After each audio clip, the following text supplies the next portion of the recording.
La réforme de l'offre est un nouveau concept des dirigeants chinois. L'innovation et la réforme seraient la clé de cette nouvelle politique destinée à relancer la croissance économique.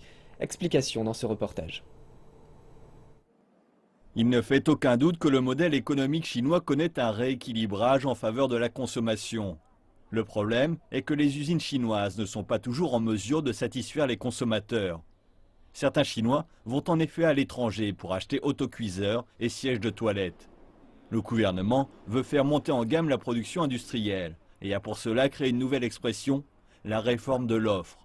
Ceci inclut la hausse de la productivité du travail, du capital et de l'utilisation des sols, la montée en gamme de la technologie et du capital humain, et la promotion de l'entrepreneuriat et des structures d'innovation telles que les universités. Le gouvernement entend également réduire les impôts et les contrôles administratifs, supprimer les industries dépassées et créer des produits compétitifs.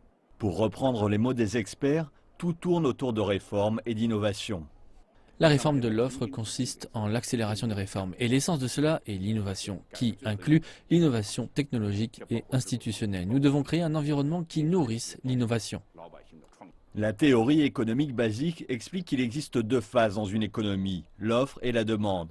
Si le gouvernement peut stimuler la demande en lançant des projets publics et en encourageant la consommation, ce qu'il a fait par le passé, les économistes expliquent que cela ne peut élever le niveau de production.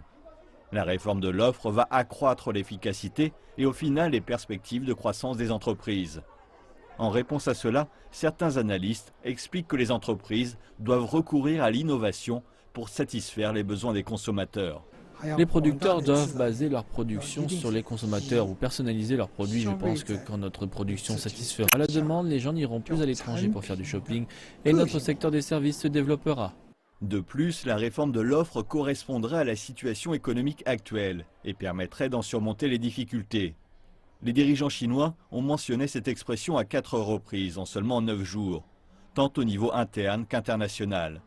Ils espèrent que cela puisse donner une impulsion aux entreprises et améliorer la qualité des biens et services.